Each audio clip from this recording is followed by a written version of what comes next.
Ah, man, I've watched so many of these videos just to figure this out, and it was literally on the page 9 of the manual. Man, all of these videos, I don't know what they're doing. Anyway, so I'm going to show you how to find the reset button on the ECOVACS DEEBOT T30 Pro OMNI.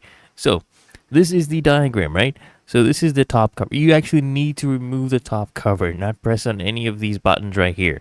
You remove this top cover, and this is what it will look like.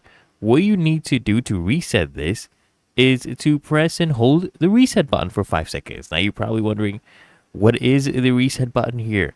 So it's this one right here. Once you open up this lid, you get this, the Wi-Fi status indicator button.